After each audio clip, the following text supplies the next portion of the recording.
This is my second visit to Kibbutz Be'eri to learn a little bit more, and I will tell you the truth. It's no easier than my first video. I'll post a link so that you can see my first video. One of the things that I've learned on this trip is that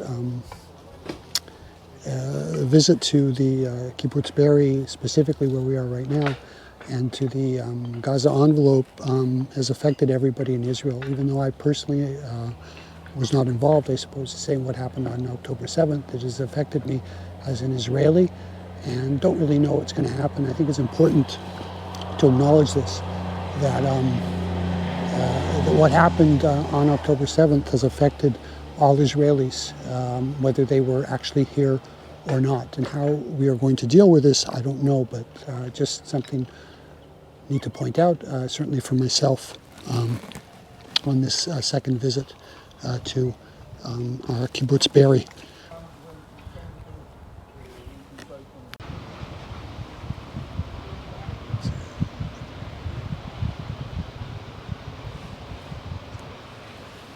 One of the things that always strikes me as being quite fantastic are the simple little things that remind us that people actually lived here on this kibbutz. Hopefully one day they'll come back and live here again.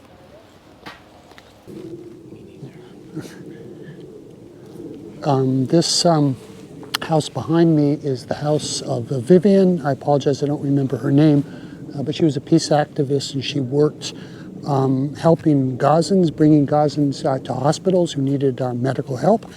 And she was unfortunately killed on October 7th, the Black Sabbath. There's a theory, not proven or not proven, that maybe the terrorists actually knew who she was and they knew where she lived and they targeted her. One of many stories, and I've heard today many stories of absolute horror. What can I say? Many ways this trip is worse than the one I did a couple of weeks ago.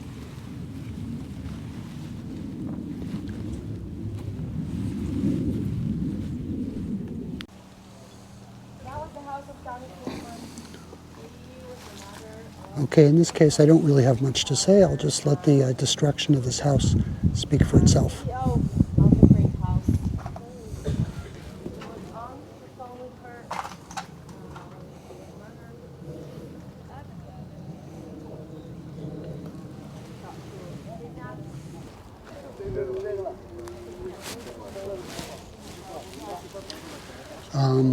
Once again, I'm at the car graveyard near the Yishuv, the settlement of Tekuma.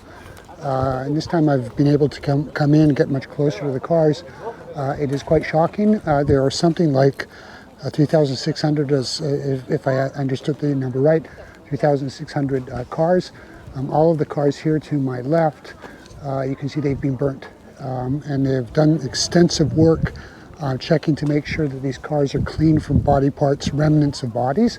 I said in my earlier video that they would be burying these cars, but the opinion, I think, has changed, and that they've done a very, very extensive job of cleaning them, and so they now believe that these cars are free of human remains.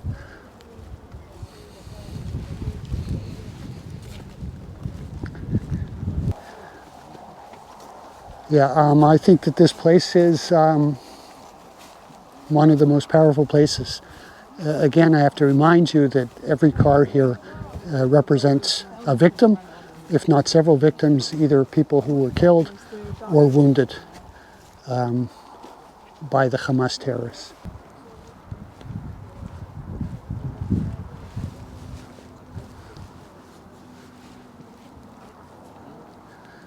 Okay, I think that what's important when looking at these cars is to look at the details, and the details show the story. Look at this Hyundai here in front of us. You can see the windshield is covered with bullet holes, as is the front of the hood and the front bumper. Okay, difficult to count the amount of bullets that this car caught, and undoubtedly the passengers and the driver in the car also were wounded.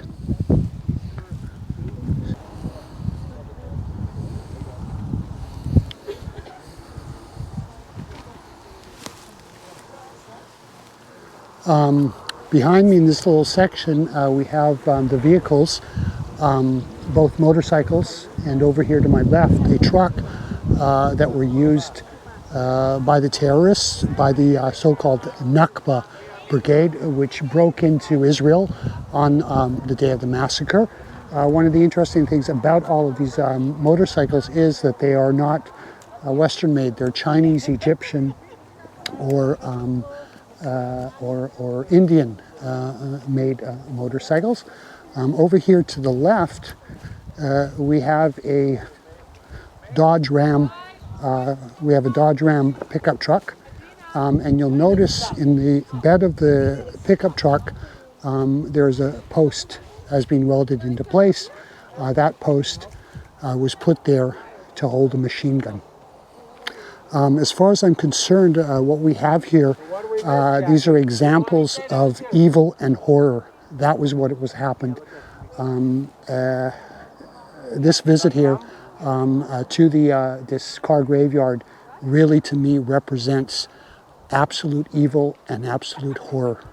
There's just no way that any of what this represents can be justified.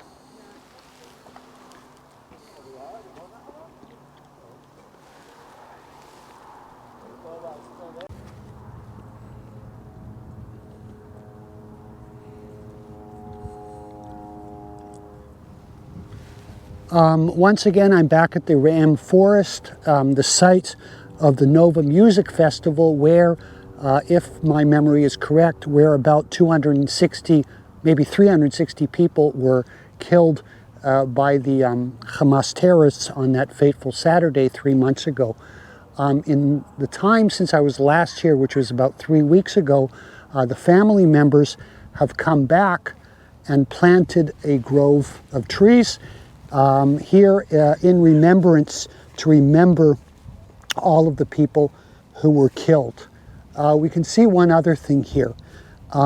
Just last week, a week ago, we celebrated that I hope was our side. I'm pretty sure it was our side. Just a week ago, we celebrated the holiday of Tu B'Shvat. Tu B'Shvat is the Jewish New Year for trees. It's officially when life springs anew before spring, the start of spring. And one of the things we find here in the Western Negev are what you can see now, an anemone. It's called red in the Western Negev, and this is the time of year, the beginning of February, when these beautiful flowers pop up and show the start of life.